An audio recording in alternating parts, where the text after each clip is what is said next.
No way. Oh, this is gonna fall. This is 100% gonna fall. Why is it doing this now? What's going on? Welcome to another Sunday Q&A. I am at the shop, like I am most of the time, working on the Hellcat Magnum, and it's getting really close. So I have a few things left to do that are moderate. The fuel tank and the fuel lines, and then a few other little things, and she should finally run and drive, which is going to be awesome. So the engine bay is almost, I'd say 99.9% complete. There's a few little things, power wires going to the intercooler pump and some other things, intercooler lines, which they're not really that big of a deal. But it's getting very close. So I'm getting kind of excited, but there's still a lot to do. So I just really need to bust it out. I almost thought about getting a fuel cell, like a 5-gallon one, just so I could drive the car, have it aligned. Then I could order the wheels for it, because then it'll be aligned and I'll know if the offsets, make sure everything's right, make sure the camber's right in the caster and all that stuff. So yeah, I mean, once it runs and drives, it's gonna be fun. So plus then I can finally get the exhaust done once the fuel tank's in, and the exhaust tips won't be hanging down anymore. So that's going to be pretty simple, and it's going to be a lot of straights and maybe an X. I'll probably just make one like I did on the GTO. I really like how that one. What is going on? Here we go. Let's try this again. I don't know what's going on with. Oh, maybe it's because my laptop's. Maybe it's because I have Wi-Fi on my stuff. I don't know if I could. Oh well, whatever. But getting close. And then I also am working on the Keller, tearing that thing down. I never thought a car would be so difficult to tear apart, but the whole thing was held together, flatheads and square nuts. Yeah, no power tools. Couldn't use any. Most of those had to get sanded off because they're rusted. But besides that, I mean, I should be able to get the frame powder coated and the rear axle powder coated pretty soon, which will be cool. Probably by the end of this week and the end of this video for the car, I'll most likely be taking the frame and the rear axle to get powder coated, which will be cool, because then it won't be all gross. It won't be all rusty, and a bunch of stuff won't be falling off of it when I'm working on it. The rest of the stuff is like flat sheet metal pieces. The whole like front cowl is one piece and it comes off separate. So, it's kind of a simple car, but how it's assembled, it was like assembled to never come apart ever again. So I think that'll be cool once it's back together and actually looks like a car again, and has brand new tires on it and stuff, so I could drive it and not have to worry about, the tires are super dry rotted. So, yeah, and figure out what's going on with the suspension, because one side's like way higher than the other. Let's go. Good evening from Florida. What's going on? Hello from New Jersey. What is up? How much would you charge to build a Hellcat wagon, and how long will it take you to complete it? So, like I've told people, I could do Hellcat swaps and Magnums, and it will be, whatever the donor car is plus a Magnum, and that's just like no body conversion, $10,000 labor, and you get a perfectly running and driving car back. If you want any body modifications, it kind of depends, like a new style front end, rear bumper. If you want wide body flares, that's going to just tack on a lot more time and a lot more onto it. So, then it would be over the 10,000. But if you want one like the blue car that's not all-wheel drive, that's going to be $300,000. So, yeah, it's a lot of work, and it's only going to be rear-wheel drive. If you want all-wheel drive, that's like a whole nother set of things that I have to build subframes, all the suspension. You need all the wiring harnesses, from multiple vehicles to make everything work. So then the cost just kind of goes to the roof because you're just sourcing so many parts from so many different cars. So it doesn't really make sense to make more all-wheel drive ones unless somebody's really dedicated. Because I've people have asked me to, oh, what is up with this stupid thing? Why does it keep doing this? I don't know why it's being like that. I think it's because my laptop's connected. I think it's still because the Wi-Fi's on here. Let me go out of this really quick. All right, hopefully this fixes this problem. I think it was because my laptop was connected to my phone. But yeah, hopefully it's just, it's a lot of stuff to do to make them all-wheel drive. Rear-wheel drive isn't that bad, but it's still a whole conversion that you have to do. So, and it's a lot of body modification, custom sheet metal. If I got to the point where I was doing like one of them a month, or had like 10 of them here, I just make molds of the side of the car and probably just offer like carbon fiber or I'd probably just do carbon fiberglass is not worth doing, but carbon fiber rear quarters, but and then the roof would already be carbon fiber, so it'd drastically save a lot of weight, but it would make the swap a lot easier, sort of. It would be less sheet metal work. It would be less, welding stuff together and stuff like that. I'd still have to fabricate inner structure and stuff like that, which is also a big part of the conversion, which I don't think a lot of people really realize after they see, the videos over a certain amount of time. They really don't see how much time it actually takes to fabricate and make all those pieces of sheet metal.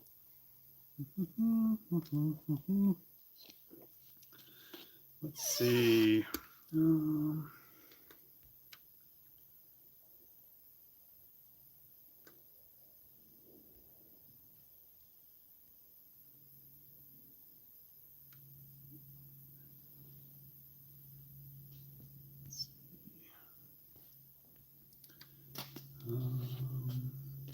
Hi, Dave. Made into Nevada, safe. Maggie did great. Any plans on bringing the car to the Reno area? I'm not exactly sure. Once the car is done, I plan on driving it quite a bit to make videos and do events and stuff like that. So, and it's a lot easier to drive a car places as long as it's reliable, which I think I shouldn't have any issues, but who knows? There's so much custom stuff with the all-wheel drive system. I really need to get the car running and driving to kind of shake it down and figure out how it's going to react to all the the custom subframes, all the custom adjustable arms and stuff like that. So I do plan on driving it quite a bit and driving it to events. So most likely, I'll probably drive it to California, except they'll be probably pretty salty about it only having mid mufflers and no cats and stuff like that. But I don't have emissions here, so they could kick rocks. Let's see.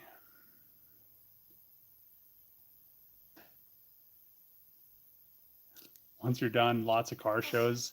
Yeah, car shows are fun. I don't know. I've never really been a fan of car shows just because it seems like as time goes on, people that go to car shows are less and less respectful of people's stuff that's there. And it kind of makes sense because not everybody that goes to car shows, but a lot of the people that go aren't per se car people.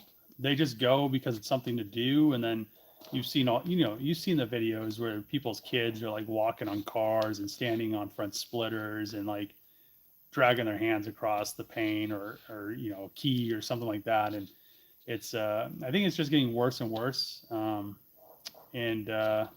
probably take it to some, but I'm not really that big of a car show person. I'll probably take it to more track days and drag events That's probably where the car will be most. I might take it to like one or two car shows, but I didn't really build it to be like a car show car. I built it more to be like a car that I'm going to drive a lot and take to the track a lot. So and we're going to see how she does, because yeah, it's an unknown at this point. Let's see. First thing, get rid of the rust. I think we're talking about the Keller, but yeah, there isn't much rust on the car. The frame so far seems it's like rust colored, but there's no rot in it, which is nice. So I think as long as it continues to be as nice as it is so far, I'll just be able to pull everything off of it and directly take the frame to the powder coater and have them blast it and coat it and not have to modify anything. There's a lot of welds on it that I want to like redo, but it's how they were made. So they've lasted this long. There's they're not going to come apart, but they just look very bad.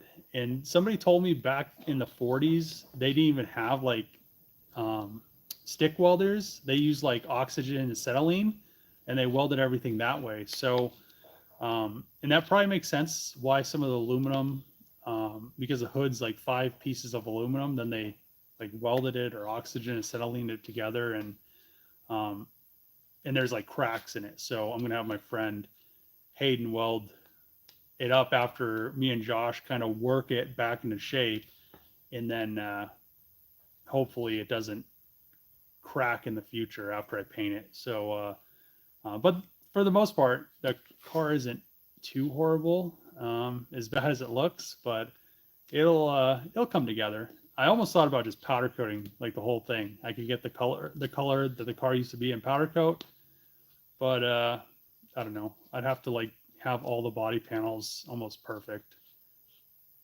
Let's see.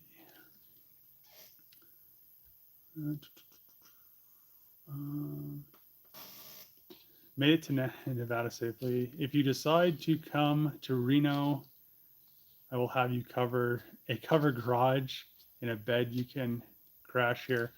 That'd be cool. I actually tried that one time with a subscriber when I went to New York, and the dude like messaged me the whole time, was gonna show me all his cars. We're gonna, go do a bunch of stuff, and then I drove out of my way because he was in Connecticut, and the like right when I was like 30 minutes out, he like stopped responding. I showed up to his address and like nobody answered. I was just like, wow, like this was a waste of time. So then I just drove from there to New York to that dealership, the Dodge dealership, to get all my parts, but they're closed. So then I was like, well, I have like 5 hours, because I think it was at the time, I think it was like 3 or 4 in the morning. So then I just found a hotel, went to the hotel to drop all my stuff off, and took like a quick nap, because I think I drove like, I think it was like 31 hours or something straight. Took like a 2-hour nap, and then I drove to the dealership to pick all the stuff up. And yeah, I mean, it was interesting. But yeah, I mean, if that'd be cool. I mean, I plan on like driving. I want to drive the car across the country, which I wanted to do my Challenger, which never ended up happening because, 2 years ago it was just a shit show. But and nothing was open. So when I drove to New York, it was kind of surprising that I was able to get a hotel, because some of the hotels out there were like really, I don't know. It's just really weird. Most of them were like full, but I don't know. It was just, hopefully once this thing's done, it's not a similar situation, and I could just have some fun with the car and show it to some subscribers, because I think a lot of subscribers will be pretty pumped about it.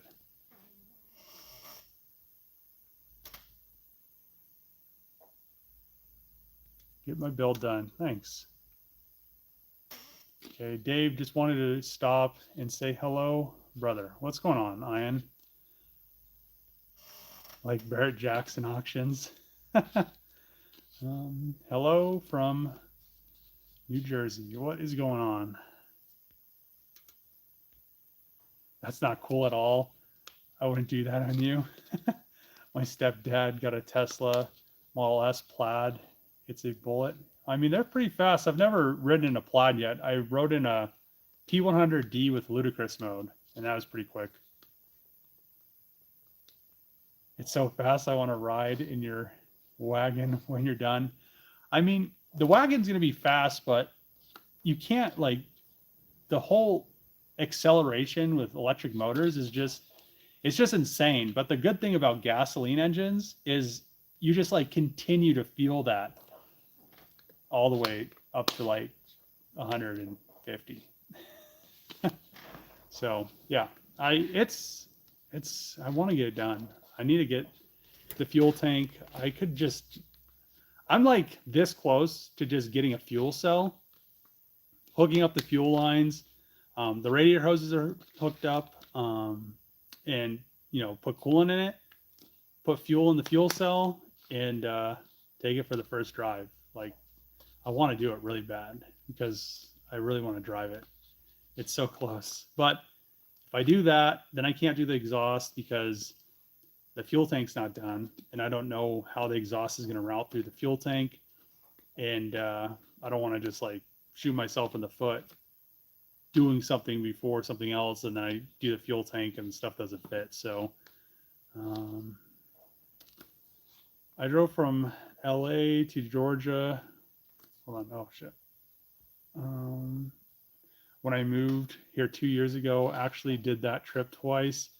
Once with my Gladiator and a trailer, and once with a 2002 S10. The S10 got stolen in Vegas. I hear a lot of people get cars stolen in Vegas, especially during SEMA. Like, it seems like every year, like 2 or 3 cars get stolen during SEMA.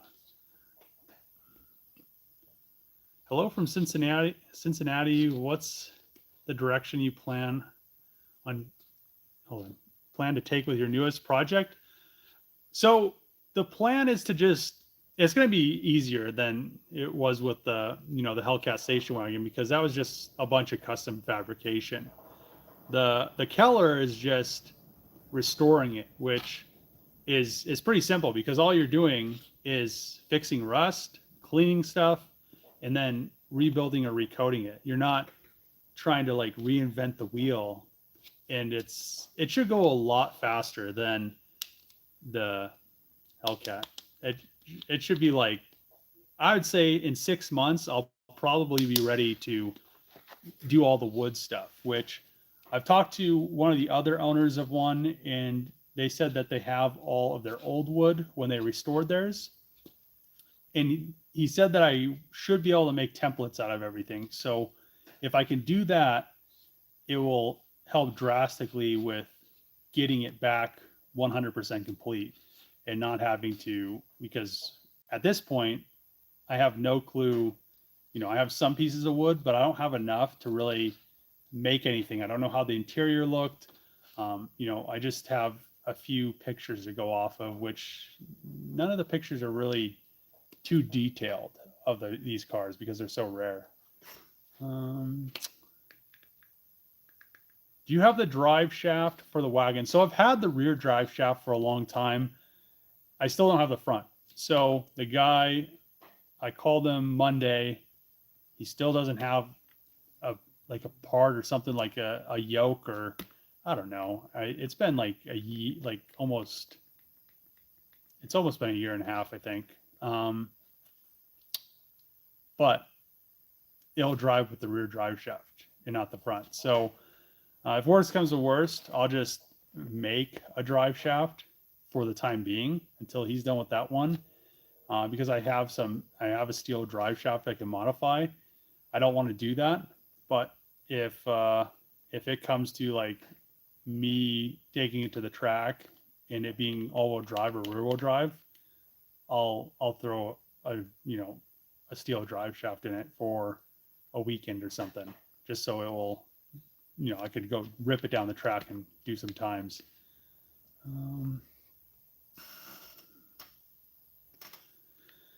The amount of time you put into this project is really something special. I've been following since day one. Thanks. Yeah, I don't know. I have a lot of projects that I need to put a lot of time into, but I wanted to get this done. Really the whole point behind this project was to build something new and not really just do this, the same old thing that you always see on YouTube, which I feel like it kind of I shot myself in the foot doing that because if I would have just left it rear wheel drive, and I get so many comments about how long it's taking, but like I've said before, if I would have just left it rear wheel drive, all the body stuff was pretty quick relatively. So yeah, it would have been like almost a year and a half at least. I would have been driving this car and having fun with it, but it would have been just a rear wheel drive Hellcat. It would have been fast, but it would have never hooked up.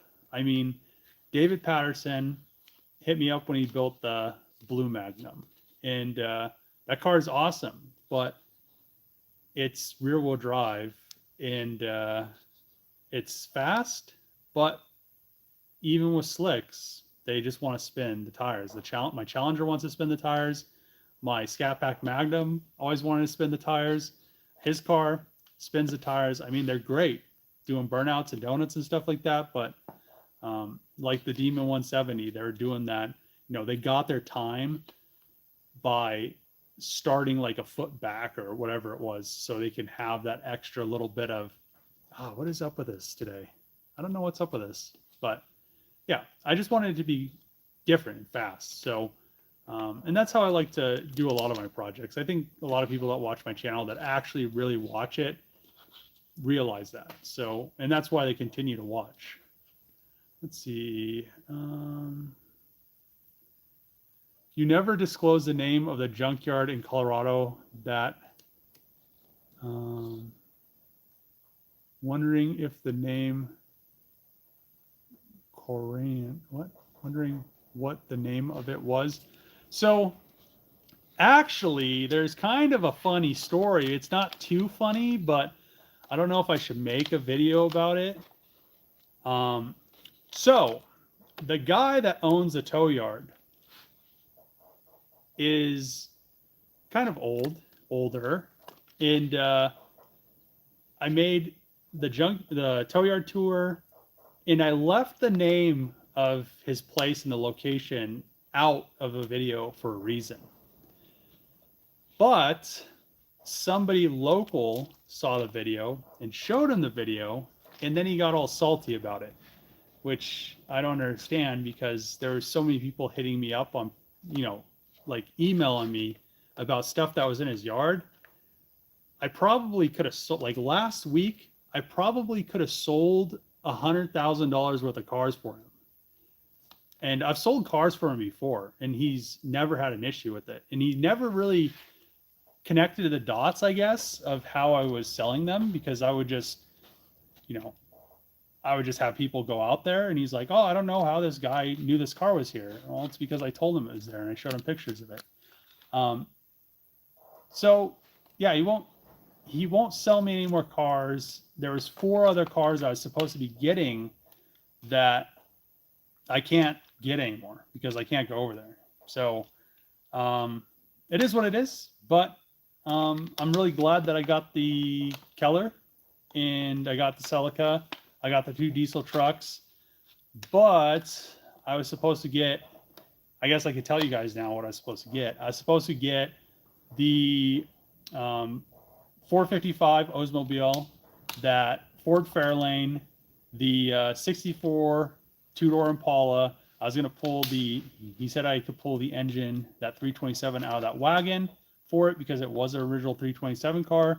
And then there was a hood, a front bumper, a grill, and a bunch of other parts, and a fender on the car next to it that was a 4-door. Plus another car, but yeah, he was pretty salty about it. I don't understand why, because I never said where the yard was. So unless somebody went out in his yard, nobody would have known where it was at. Plus, he literally saw me filming. He knows I do YouTube, I just don't think he like connected the dots. It's just weird. So it is what it is. I mean, it doesn't bother me. The video is already out there. So, and then he like, I have my GoPro when I was talking to him, and he like held it in his hand. So, kind of weird.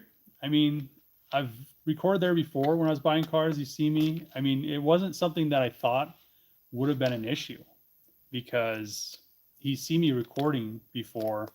When I bought that 240 from him, I bought a G35. I mean, I've bought a ton of cars from him, and I've always recorded them and put them on YouTube. So, yeah, I don't know. I mean, you could just like look on Google Maps and see everything he has in his yard, or fly a drone over there. I mean, there's multiple ways, but just weird. I mean, it is what it is. Let's see.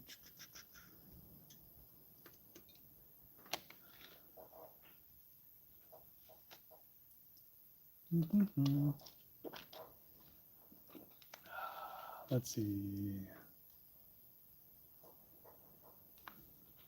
Have you ever considered turning a classic into an EV? Yeah, I have. I mean, I haven't done it yet, but I have wanted to do it. And it's just not enough time. I mean, eventually I will, but maybe one day when I have more time. Such a loss. I mean, it is, but at the same time, there's so many other places just like that, dudes hoard cars. I mean, I have a hoard of cars, but I actively work on them. But there's just so many places across the United States. I know of quite a few more that are just like that. And the only good thing was it was right down. I probably shouldn't say that. It was pretty close to the junkyard, so he could just bring the cars up with his forklift, and I didn't have to go take my truck and drive like an hour or two, and then figure out a way to load it. I mean, that probably would have made a better video, but it was just kind of easy. What year Fairlane? So it was that 2-door in the video. It was a hardtop, not a wagon. Let's see. I was wondering about the '66 Chevelle. I mean, it's there. It's probably gonna be there until he crushes it for scrap. Some old car guts. Oh, guys can be grumpy, salty. Guys be grumpy, salty. Yeah, I mean, it's kind of weird. Usually when you could make them money, they're not salty about it, which is interesting, because at the end of the day, more exposure on. I mean, there's so many people. This dude messaged me in that Chevy crew cab. Yeah, the Chevy crew cab. It was like that. Like the OBS style. This dude wanted to pay $8,000 for it. He was like, "I'll buy that right now without a title. I don't care." And I was like, "Well, we're dicked because I can't go over there anymore." So, and then there's a on the top of a school bus, there's a Barracuda, but and it's a V8 car, which is nice. It's the '66, I believe. It has a big bubble window in the back. They're they're like $100,000 car or something when they're all fixed and perfect. But especially if it's a V8 manual car. I think they came manual. But yeah, there's only a few that I've seen, and most of them are kind of a shoddy restoration.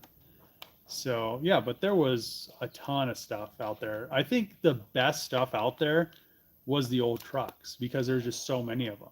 And I'm sure those are all eventually. I mean, there's so much stuff that he's already crushed.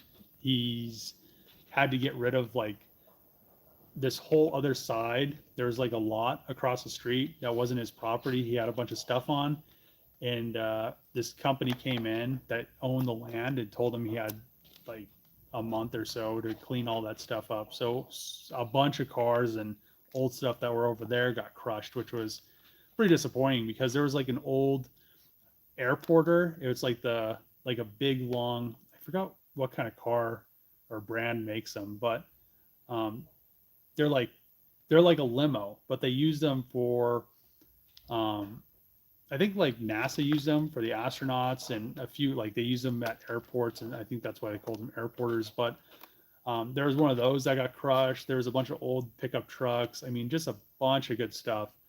And I mean, semis, good diesel engines. It just, if you don't have anywhere to put it, there's no other option. So, um, yeah, it's just a shame.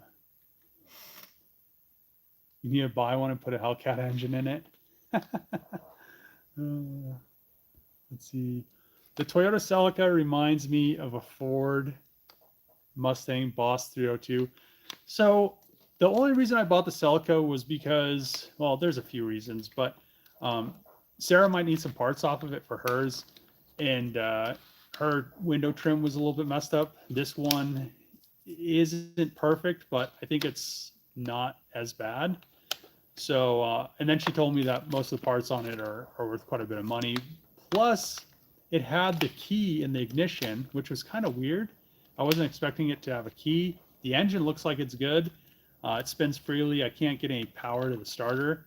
So I'm just going to strip the car and sell it for parts on eBay, because I've started my eBay store and I haven't posted too much stuff on there. So I haven't really linked it on my YouTube channel yet. But once I get most of the stuff that I don't need anymore, and that's just really taking up space in the shop, I probably should just link it, and then it'll do whatever it's going to do. But then people that see stuff in the videos and parts that I have that I don't really need and they're just taking up space, people could just buy them, and then I won't have to worry about storing them anymore inside.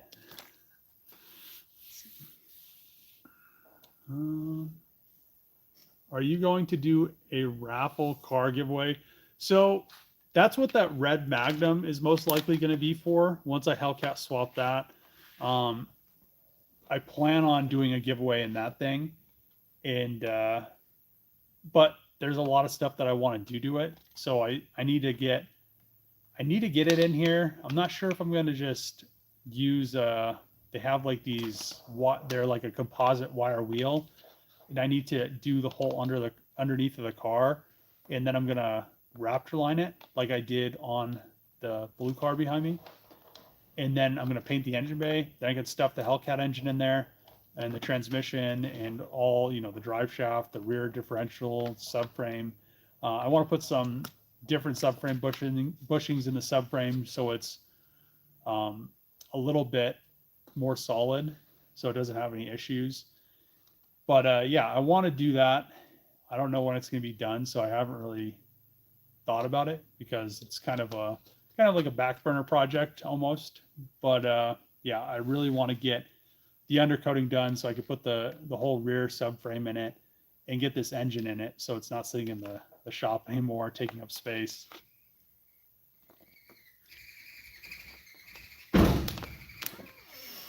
Oh yeah, there's a window there, dummy. Oh yeah, this bird is dumb. Oh yeah, that's a window. Man, what a dumb shit. Oh yeah, just keep. Oh yeah, that's a window. Oh yeah, man.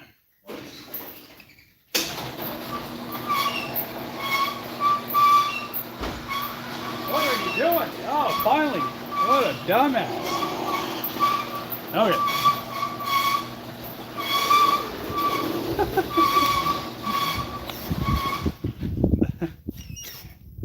It's like, if you keep doing the same thing, you get the same result. Just let's keep doing it. Let's just keep flying in the window.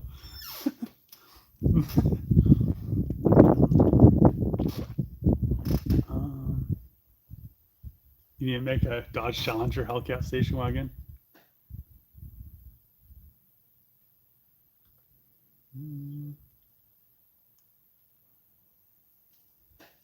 I'd like to see you overhaul the Mark III Supra with the body kit. I'd probably just do, I really don't like body kits. I'd probably just do like a lip or something on the front bumper and just leave the rest stock aero. But yeah, I plan on redoing that car. But I have quite a few cars that I want to get the FD done before I work on that, and the DR4 done. Now it's gonna be windy because I had to open that door. Yeah, so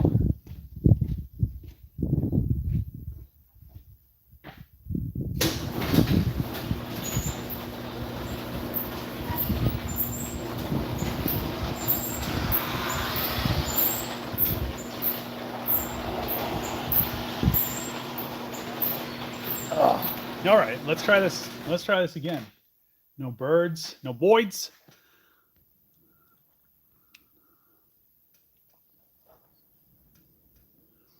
Appreciate you doing the step-by-step on the Magnum swap. Yeah, there's going to be more videos. There'll be a whole video just dedicating to wiring it, which the wiring isn't too difficult. It's pretty straightforward. There are a few things that you have to modify, but for the most part, it's pretty plug and play. You just have to like move some things around and make stuff work with the tail lights and everything. But yeah, it'll be, putting everything in the car, wiring, and that's pretty much maybe an interior video, but most of the interior is straightforward. Do you watch F1? I really don't watch any sports or any racing or anything like that. I don't really have much time to watch anything almost. So most of the time I'm at the shop working on stuff, and if I'm not here, I'm editing videos. Sometimes I'll watch like a movie every once in a while, but yeah, for the most part, it's I'm mostly working on stuff. Let's see. You need to make a Dodge. Oh, yeah, I already read that one. Hellcat wagon.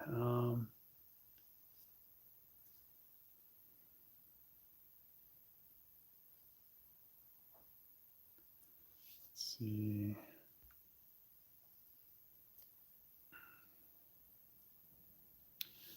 Did you ever get the right transmission for that man's car you were working on? So, unfortunately, no. I'm going to call it a junkyard up in Denver tomorrow because another transmission came in and it was also wrong. So I think what's going on is the other transmission that came in was another newer one, and I think I need to look what the VIN numbers on the ECU, but I think his is out of prior, like 15 to 18. So I think then they had this smaller pilot bushing in the crankshaft and on the torque converter, and all the newer ones must have the larger ones. So most likely what I'll have to do is call a yard, figure out this thing and have them just measure the shaft. It's pretty simple. Finally get that transmission and get the car done. So so it's done. I mean, I want it done, so it's done. Yeah. Yep. Let's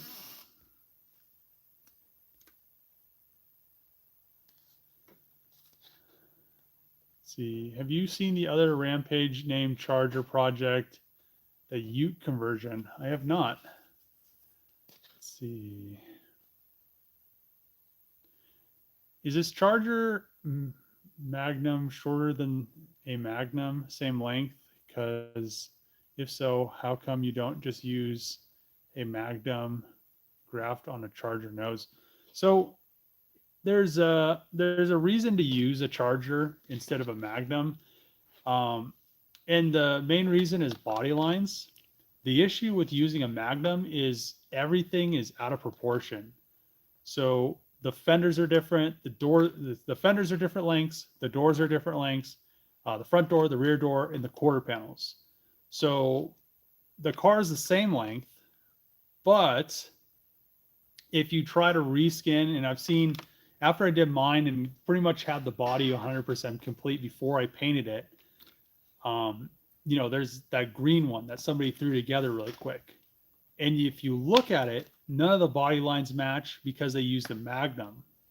And everything's like squished. The quarter panels are squished down, and they're they're like squished in because they reskin the doors. So that's why I went with a Charger, because I knew I wouldn't have any of these body line issues, and I didn't want something that was done quick, because just for the sake of getting it done and being the first. I mean, I've worked at a lot of companies, and the first to market is never the best. So hopefully, once I'm done and the all-wheel drive system's done and everything, fuel tank and it runs and drives, hopefully all this additional time I spent helps me out. And I don't have any issues, which I'm hoping.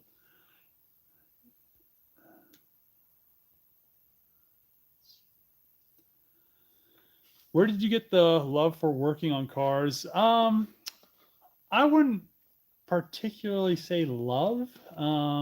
I do like cars, but I would say I think any person that likes cars and works on them would say the same thing, that you like them and then you hate them, because nothing ever goes how it's supposed to. No matter how many times you do it, it's crazy.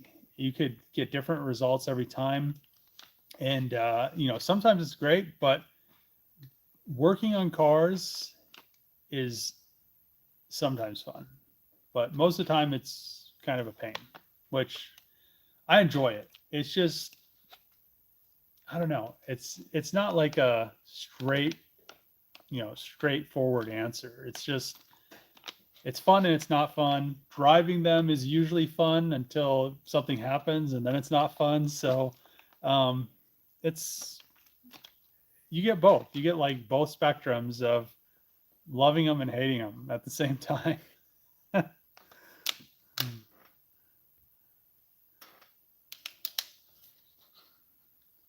you have a name for the wagon? If so, have you considered custom badging? So I already have custom badges for the car. I have the design. I haven't made them. People have seen them. And the project was originally called Rampage, and I think it's still going to continue to be that, because I've already made the badges, or I haven't made the badges. I've designed them, and I'm not going to redesign them because I could, but I don't want to at this point. So, yeah, I have some pretty decent badges made for it. I don't know how I'm going to make them. I might just cast them out of aluminum, just do like a lost sand cast or something like that, and go from there. Love the channel and hope we get to see the Charger run soon. Yes, me too. It should be relatively soon. Just fuel tank, fuel lines, and bleed the brakes. Some other random stuff with I could drive it before, not drive it like hard, but I could drive it around and kind of do a shakedown without the intercooler pump plugged in and stuff like that. So there's a few things, and I'm not 100% sure where I'm gonna mount the intercooler pump, because I planned on keeping everything off of the driver's side for when I do the dry sump in it, because the dry sump is gonna be a must once the 426 gets in there.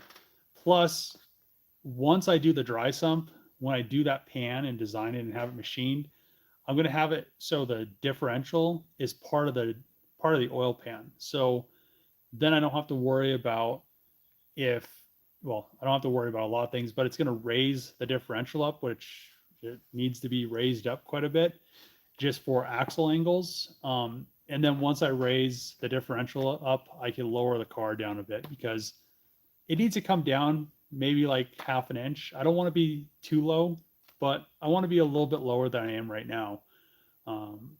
But I want to take it to the drag strip and see how much it squats, and see if we get into any issues with anything rubbing with the tires on the flares and stuff, because I don't want that to happen. So if that's going to happen, I'll raise the car up until it doesn't. So, and I've watched Trackhawks, and they squat pretty hard, even when they're doing like rolling pulls. So, plus it lifts the front up like 2 inches on Trackhawks when they accelerate. So, and that's what it should do on this too. So yeah, it's just gonna be a lot of testing and seeing where I'm at. Then if something needs to be changed, it's gonna get changed so it works properly and doesn't have any issues.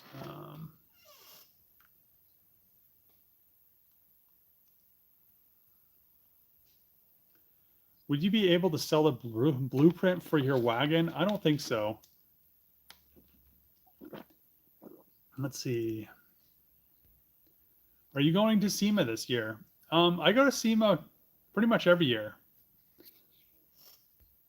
Any updates on the dash? I really haven't had time to mess with the dash. Once the car's running and driving, I'm probably going to worry about stuff like that more. But for the time being, having a dash in the car isn't going to stop it, or having it in there or not having it in there isn't going to stop it from running and driving. So, yeah, most likely I'm going to wait until the car runs and drives, is aligned. I have the wheels on it. We have the drive shafts, and then I'll, then we'll put a dash in there, get the dash made, and all that good stuff. So.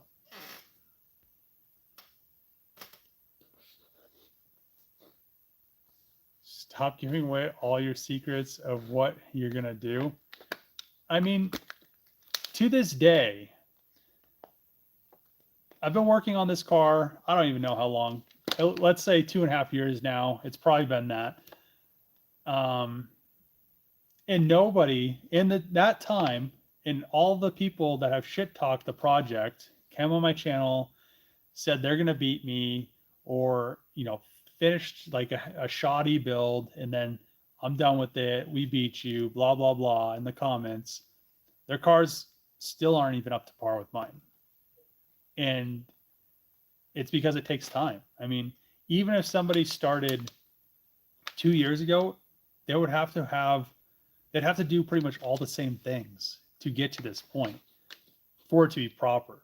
Or you could just, have something that's done and not done well, and then, it's done for videos. Oh, it looks great on the line. It looks great online. It looks great on videos, but in real life, it doesn't look good at all. So, and that's why most of the time you don't see any of those cars ever again. I mean, once this car's done, I'm going to drive it all over the place, but and take it to events and do all kinds of stuff with that. But most of the time, people finish cars. It's like maybe a week, or maybe like you see a few things on Instagram or TikTok, and maybe a YouTube video, and then you never see the car again. It's gone forever.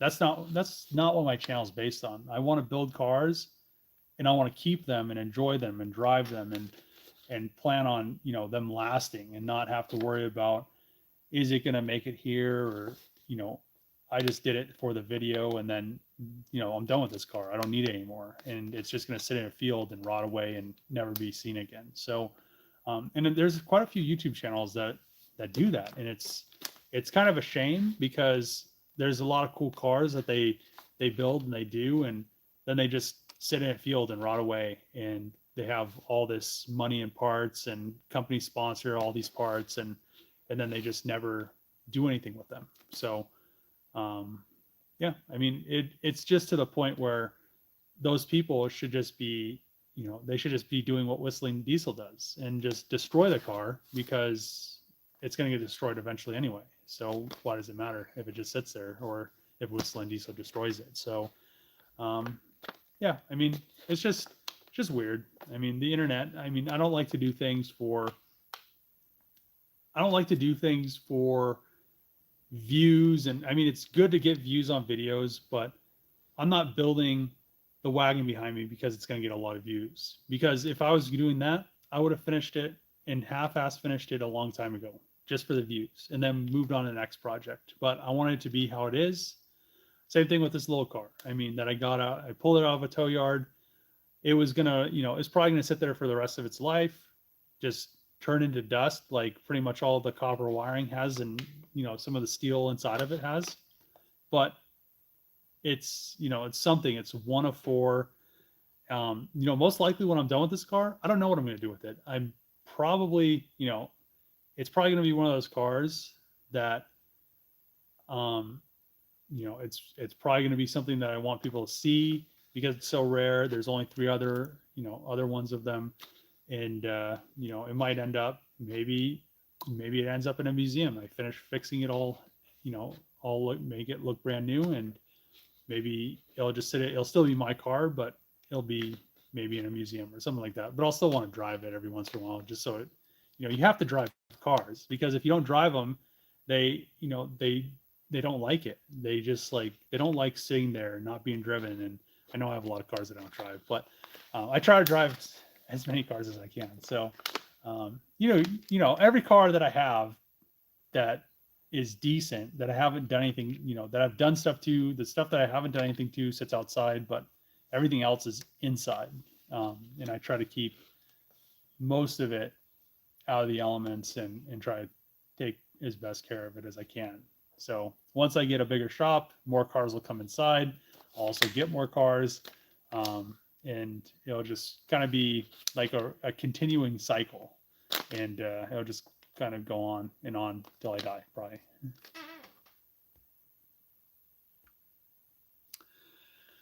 What would you like to be your next project car? I don't know. I need to, besides the Keller, I need to, I probably shouldn't have bought it, but it was, I couldn't leave it sitting there.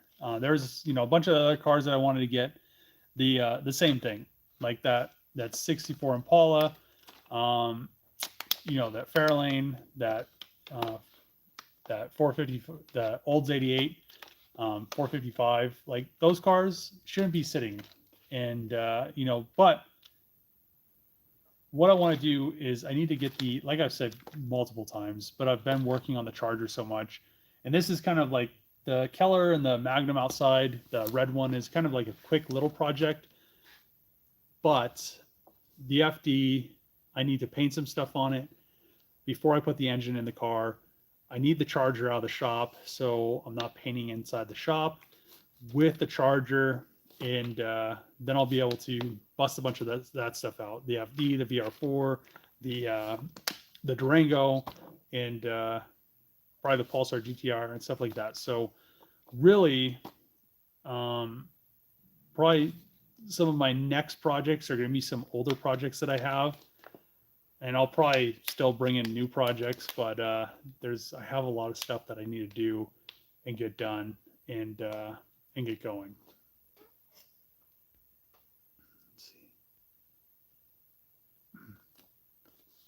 It'd be an awful waste not to sell your blueprint to different parts. Manufacturers should be able to make a boatload of money on that. So there's not really a blueprint to sell. I mean, anybody that watches a video could probably figure it out. So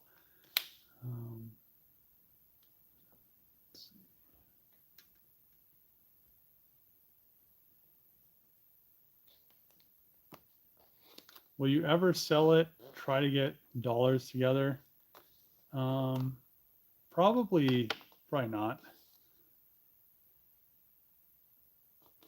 If you have the time and money and resources, what's one dream car you would like to build and enjoy? So I've been wanting, locally, my friend sent me one, but I've been wanting to get a Di Tomosa Pantera. And I know where two are at. There's one locally that this dude listed for like $60,000. It doesn't have an engine or transmission in it. The price is way too high for what it is. It's all in primer. It's missing a bunch of pieces. But that's kind of what I want, but at a better price, because if you don't have the transmission or the engine, a transmission's like $10,000, I think, or $15,000 or something crazy like that. And the engine's just a Ford engine, but yeah, I want to get one of those. I want to do stuff to it, and maybe make, the ones, the GTSs that have like the cool arrow that they come with.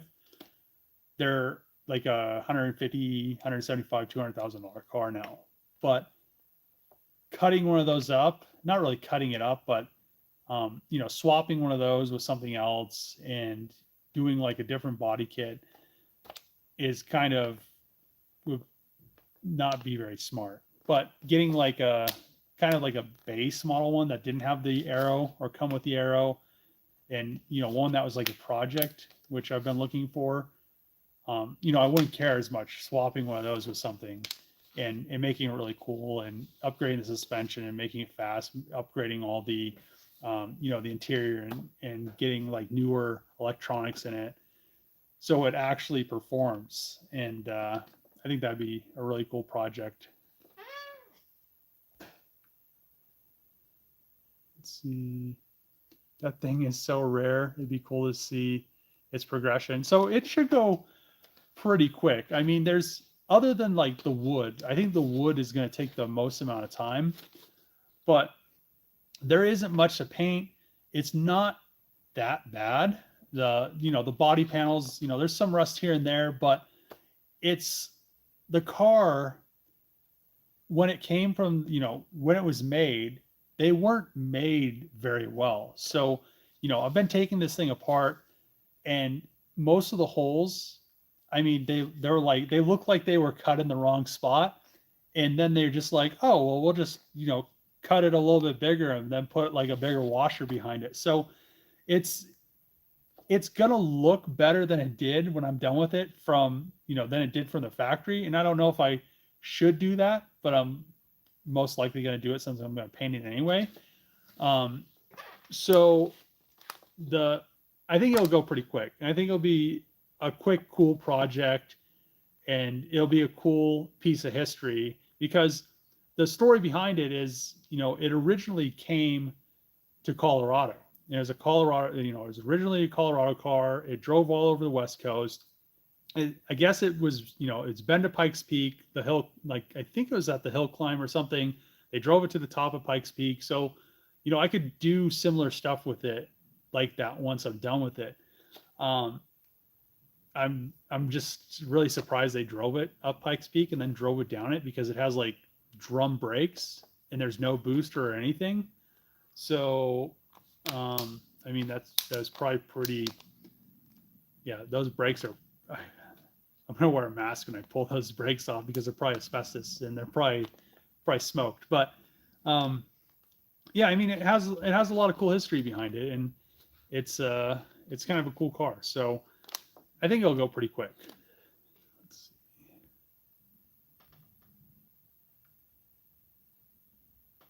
Will you ever consider working with YouTuber Weston Champlin? He makes crazy builds. So Weston messaged me on Instagram probably a few years ago now, and I think he wanted to do all-wheel drive stuff with his car.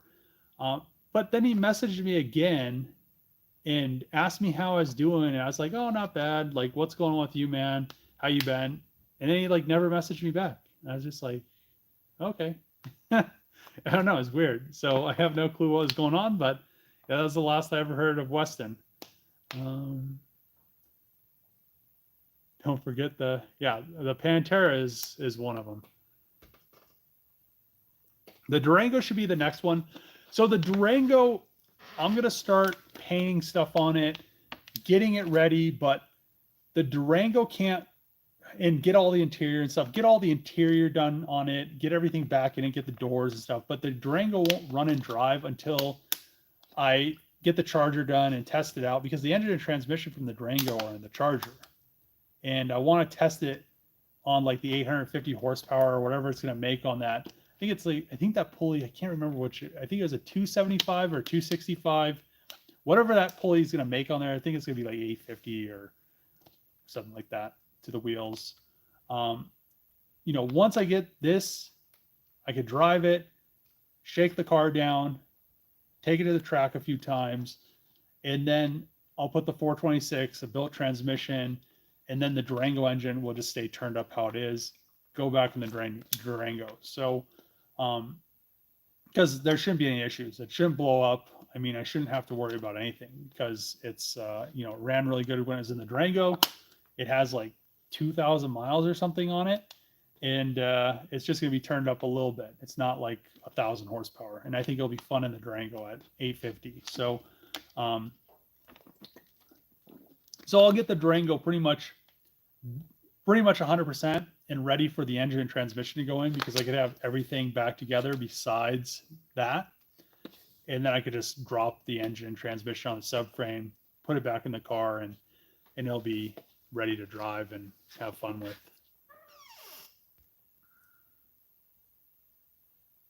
Still looking in Cali for you. Have you heard anything from Dodge? I don't think I'm ever going to hear anything from Dodge, and I don't know why. Maybe it's because I criticize their wiring and their lack of engineering, or maybe it's because I have an opinion. I have no clue what it is. But it is what it is. I mean, eventually, once the car's done, they're gonna have to do something, because it's yeah, I think people are gonna like it. Let's see.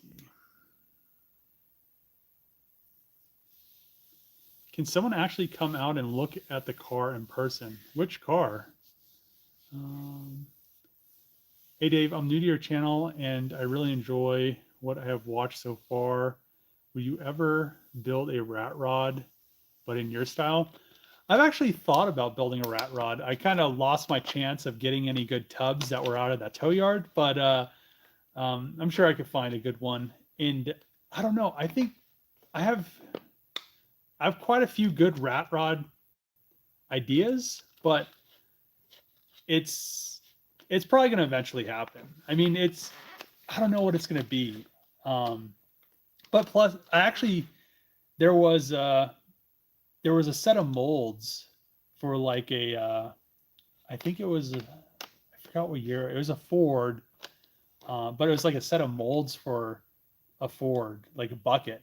And I was going to just make the whole thing out of carbon fiber, but then I would have had to have all these molds sitting around, and I didn't want to really do that at the time. So they do want like $500 for them, but there are a lot of molds for like the whole car, and it's going to happen eventually. So I want to do something probably like that. If I can't get a steel shell, I'll probably just make a carbon fiber body, and maybe do something else that's kind of cool with it. But yeah, I think it'd be really cool to do kind of like a 2000s rat rod, like a newer age kind of thing, but newer technology and like an older car, if you know what I mean.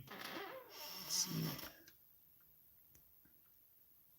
What kind of wood are you planning on using? So the original wood that the cars were, or that they used to build all the wood on the car, was Alabama ash. And I don't know how difficult it's going to be to get that. So, and my friend lives in Alabama. So I feel like if I can't find any, I'm sure I could go down there, and I'm sure I'm sure there's some people that have some trees on their land that they want cut down, and I can make some wood out of it. I don't want to have to do that, but if that's the only way to get the wood, then yeah, I want to use the same wood that it came with, but I'm most likely gonna, instead of doing like the lacquer on the side, I'll probably just epoxy all the wood so it just lasts for like ever. And it's like I like super glossy stuff usually, so I'll match the paint.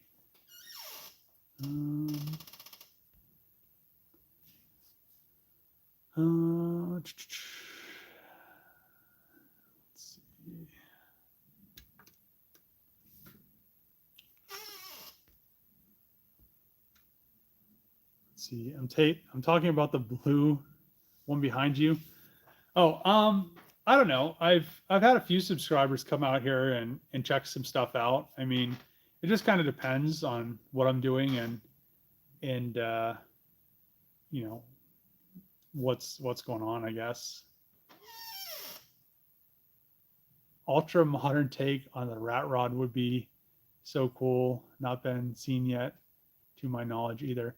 I think rat rods are really cool, but I think where everybody kind of loses it is they just like make them so basic. They make them like the most basic thing, the like manual steering, like just like beat you to death, no suspension, like the seat on the floor. I mean, that's cool. They don't even paint them most of the time. They're all rusty.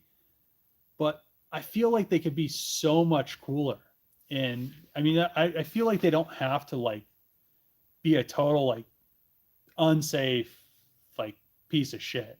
Um, I feel like there's so much more that can be done with rat rods that people don't like realize yet. I mean, you could do so. I mean, there's so many cool ones, but I feel like for the most part, most of them are just like people that just take a bunch of parts out of the junkyard, throws like a Ford 9-inch under something, you know, under like a rusty bucket, and then put like leaf springs on it and have like a bunch of sketchy steering, and most of the time they're like super sketchy and uncomfortable to drive.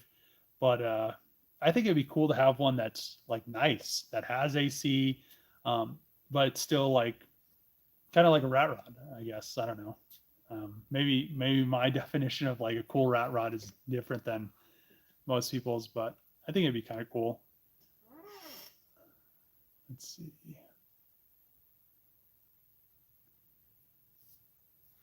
Rat rods are cool, low end builds.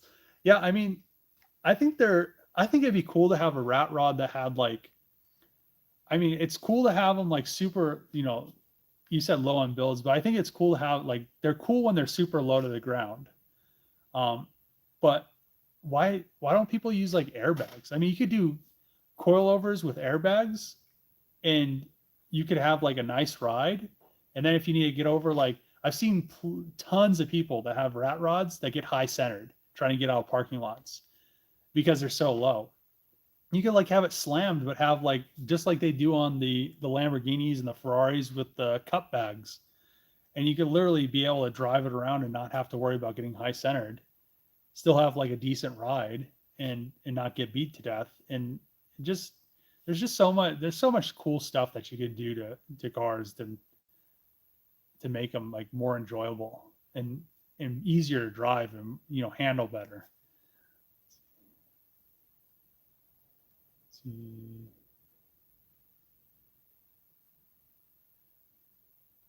A rat rod with extremely comfy interior. Yeah, I mean, it'd be nice to have, like, even if you just had like nice bucket seats that, you know, that weren't mounted directly to the floor, which is super unsafe. If you ever get in a wreck, you're going to break your back. Um, yeah, I mean, it'd be nice. Interior is a must. Let's see. So why don't you make one with a hell of a engine in it and paint it? I just finished a body swap with a Tesla Plaid on a 95 Vector. Finally looks like a 90 spaceship and goes like one too. Next project will be a Porsche 944. I've been wanting a Porsche 944 turbo. Let's see, build a battle wagon off-road Magnum. That wouldn't be bad. Getting close to 200K, man. Congrats on that. Thanks. I appreciate that. Yeah, it's kind of nice that I guess we'll see tomorrow's video, but things kind of have started to pick up again. I don't know if it's just because of Junkyard tour videos, or maybe it's just because it showed that more people have been getting notified of my videos, which is nice. So I just hope that it gets back to where it was, because it was just crazy going from normal to just like going to like nothing. In every video that I was posting was getting like barely 10,000 views, which is crazy. So hopefully everything is back normal again. I had a Porsche 924 Sebring edition. That's tight. Hellcat swap rat rod with airbags and AC. Yeah, AC. I've gotten too old to not have AC. I never thought I'd be that old, but I guess I'm there. You inspire me to one day build a Honda Civic EG 4-door Mugen style wagon. That's my dream. Yeah, that'd be cool. I think I've seen a 4-door Civic hatch before. That'd be cool. I think it looked cool too. But it's been an hour. I have some things to get done at the shop. I need to clean some stuff up as well. And then I need to list some stuff on eBay. But thanks for tuning in to the live stream. I'll have a video out tomorrow morning at 8 if you want to go check it out. And see you guys next weekend.